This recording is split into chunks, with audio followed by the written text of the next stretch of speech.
Hey there, welcome back to High Infidelity, the best channel for cheating stories. Like and subscribe to channel for more spicy stories. Now, let's get into today's story video. I, 25 male, caught my wife, 24 female, cheating 4 days ago.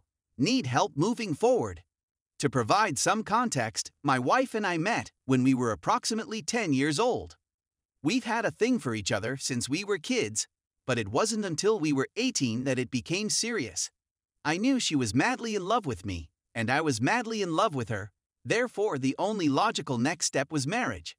When we were 21, I proposed to her on Valentine's Day over a weekend away, and the rest is history. We both make ends meet with respectable careers, lovely well-kept homes, no children, a great group of friends, and polite families. In my opinion, everything was wonderful. When I started using her phone, the adultery began. I saw messages to a man from her workplace. This wasn't overt flirting, but it was unusual and provocative to me. He'd say things like, "I've had such a long day at work."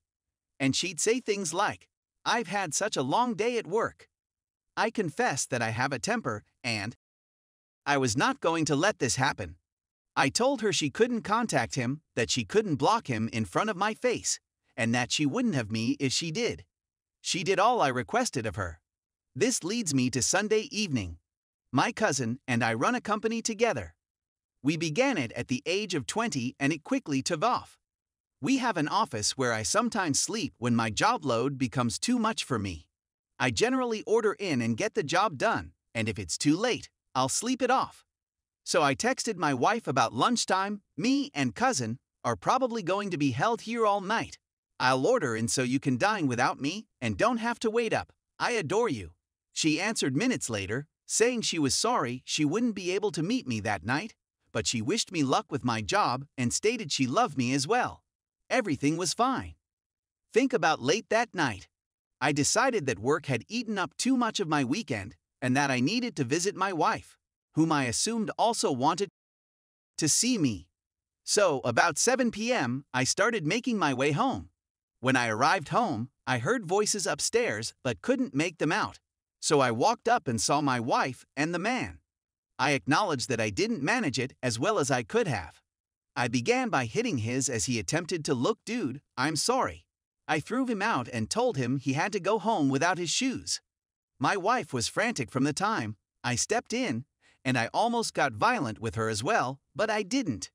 Throughout it all, she screamed and cried, stating it was a foolish mistake, but by this time, my fears from the text conversations had been validated. I constantly urged her to conserve her breath, and that I didn't want to hear any of her illogical justifications.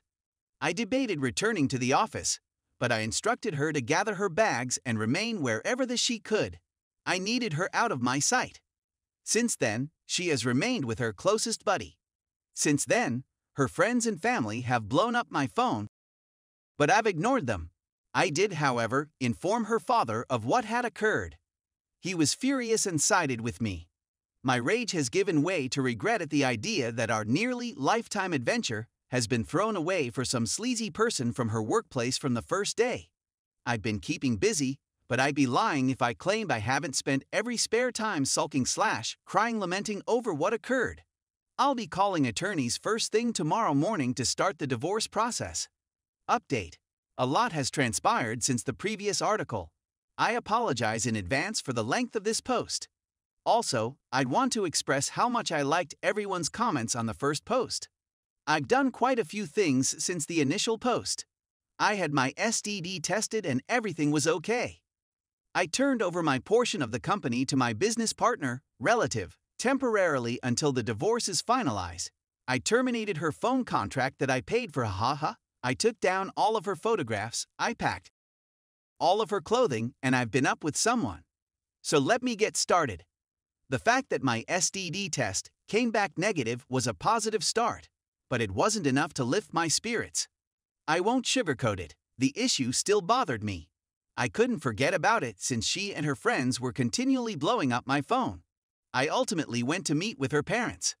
Her mother tried to get me back into the family, but her father knew I was set in my ways and was disappointed in his daughter. This occurred around 2 days following the post. I like her father and think we'll keep in touch since we're both simple guys who understand one another. I've always admired him, and it's a pity his daughter is preventing me from officially being his son anymore. I ignored her friends, who had phoned me more times than I could count. It helped that I spent a lot of time with my friends and family. I had a buddy over and we spent a few hours photographing her and removing all of her belongings from the home. This was really soothing for me, and it felt like I was removing a stain from my life. It was much more beneficial than I anticipated. Divorce processes have begun. However, I fear I will have severe difficulties with her signing the documents and so forth. I've already signed away my stake of my business, so she can't get her paws on it. I've avoided any communication except with attorneys, as you all instructed. I debated using the man's wife as leverage in case he attempted to bring charges against me. I laid hands on him when I caught him in my home. Finally, I reasoned, why not? And messaged her on Facebook. She originally believed me, but then stated he informed her it was a lie. All I had to do was show her the doorbell video of him approaching my front door and getting escorted out without his shoes. I don't believe he's still blissfully married. Now for the next chapter. My mom believed I'd like attending her work's Christmas party. I figured why not? I hadn't gone out since the event and needed a break. I went and was introduced to the daughter of one of her coworkers. We hit it off and left the party together, but we didn't that night. She came over a couple nights before Christmas Eve and we hit it off right away.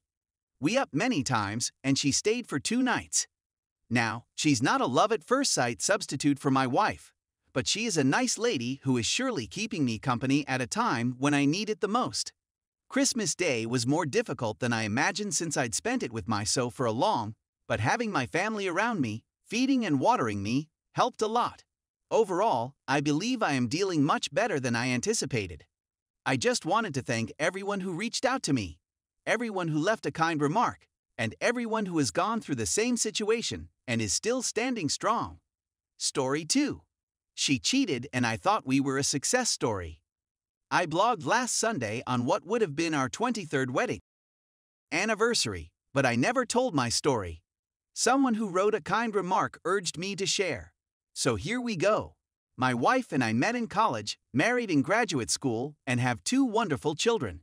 There were occasional challenges, but overall, life was really wonderful. We were seated at the kitchen table during tax season 3 years ago. We were talking about money, not just the monthly budget, but the larger picture. I thought it was strange that she was texting during such a crucial discussion. It wasn't because I was messaging the kids. They were both at home. I'm still not sure what possessed me to steal her phone from her grasp in the middle of a text. I'd never suspected anything before, at least not consciously. She gave me a horrified look, so I dashed into the other room with the phone and shut the door. The text thread was about her AP and a weekend in Vegas. I was really taken aback. She was shouting and weeping as she pounded on the door. I pretended to be her and texted him. I can't wait to get between the covers with you again, I wrote. He confirmed that they were sleeping together in his answer. I phoned my brother when I was confined in the room. He came over and persuaded my wife to spend a few days with him. Naturally, drama followed, but after a few months of my living aboard the boat, we decided to attempt to reconcile. We attended weekly counseling sessions both together and separately. For approximately a year, we each attended to 2 sessions every week. Some ground rules were established. One of the rules was that she never contact AP again. It wasn't a sacrifice since she had no work or social ties to him other from the affair. It was a true struggle. I was filled with rage, anxiety, agony, hope, and despair. Things gradually began to settle into a new normal. I began to love life with her again. I assumed we were a success story. I used to often check for AP phone number in our phone company's call record without her awareness. As time passed, I did less and less searching. I performed the search almost a year ago, again without suspicion, and there it was. They had 2 calls of 2 minutes apiece, followed by 2 calls of more than 30 minutes each. I dialed AP phone, and his name was stated on the voicemail. I decided that leaving a recording of my thoughts for him would be a bad idea, so I hung up. I was devastated. All of the recovered trust vanished in an instant. I started by surreptitiously shifting money around, changing passwords, hiring a lawyer, and obtaining a place to reside. I approached her after that. I informed her that she had violated the ground rule and that I was leaving and filed for divorce. I went on to emphasize that there was nothing she could say or do to alter my view, and that further conversation on the subject was worthless. Drama, of course, followed. I've been gone for over a year. We get along well as co-parents, and the divorce process has gone well. Our children are doing well and are generally content. Those are, I suppose, successes.